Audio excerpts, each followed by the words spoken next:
ఈరోజు సస్టైనబుల్ డెవలప్మెంట్లో air pollution గురించి మాట్లాడుతున్నాను. మనం నివసించే ఈ భూమిపై అనేక వాయువులు కలగలిసి ఒక పొరని వ్యాపించి ఉన్నాయి. దానిని వాయుమండలం అని అంటారు.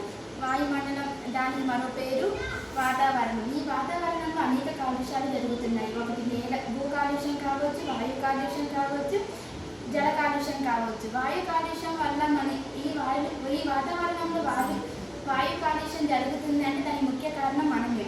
మనం చేసే కొన్ని తప్పుల వల్ల వాయు కాలుష్యం జరుగుతుంది. ఎందుకంటే మనం ఇళ్లలో ఉపయోగించే రీఫ్రిజిరేటర్లు కానీ ఏసీల నుండి వచ్చే క్లోరోఫ్లోరో కార్బన్ వల్ల ఈ వాతావరణం విడుదలై మనకి వాయు కాలుష్యం జరుగుతుంది. మనం ప్లాస్టిక్ వల్ల అనేక అనారోగ్యాలు వస్తాయని తెలిసి కూడా మనం ప్లాస్టిక్ వాడకాన్ని పెంచుతున్నాం, కానీ తగ్గించడం లేదు. ప్లాస్టిక్ వాడకం వల్ల మనకి ఎయిర్ పొల్యూషన్ వస్తుంది. ఎందుకంటే ఆ ప్లాస్టిక్ని వాడేసిన తర్వాత దాన్ని కుప్పలాగా పేర్చి దాన్ని కాల్చడం వల్ల కాల్చినప్పుడు వచ్చే పొగ కూడా వాయు కాలుష్యానికి ఒక కారణమే. మరియు మన ఇండస్ట్రీస్ నుంచి వచ్చే పొగ అది ప్రమాదకరమైనది. అది కొన్ని ప్రాణాలను తీస్తుంది. అయినా మనం దాన్ని నిర్లక్ష్యంగానే చూస్తున్నాం. అది కూడా ఒక రకమైన వాయు కాలుష్యమే. మరియు నిత్యం రోడ్డుపై చూస్తున్న వాహనాల నుండి వచ్చే పొగ కూడా వాయు కాలుష్యానికి ఒక కారణమే. అప్పటి చారిత్రక కట్టడాలు ఇప్పుడు పాడవుతున్నాయి అంటే దానికి కారణం ఏమిటంటే వాయు కాలుష్యం. ఒక ఉదాహరణ అంటే మన దేశంలో ఉండే తాజ్మహల్ ఇప్పుడు అప్పటి తెల్లని పాలరాతి కట్టడం, కానీ ఇప్పుడు అది పసుపు రంగులోకి మారుతుంది అంటే దానికి కారణం వాయు కాలుష్యమే. మరి గాలి కాలుష్యం వల్ల మనకి తెలియకుండానే సమస్యలు ఎన్నో వస్తున్నాయి. చర్మ వ్యాధులు కానీ క్యాన్సర్ కానీ ఇంకా చాలా వస్తున్నాయి.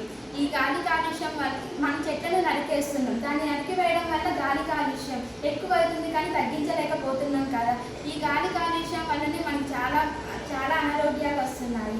మన దేశంలో గాలి కాలుష్యం బాగా ఢిల్లీలో జరుగుతుంది. అక్కడ వాళ్ళు ఉపయోగించే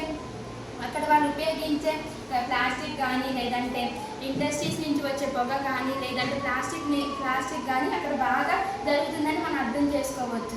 కానీ అలా మన రాష్ట్రానికి రాకూడదని కొన్ని సలహాలు ఇద్దాం అనుకుంటున్నాను. ఏంటంటే మన ప్లాస్టిక్ వాడకాన్ని అసలు బాగా తగ్గించాలి.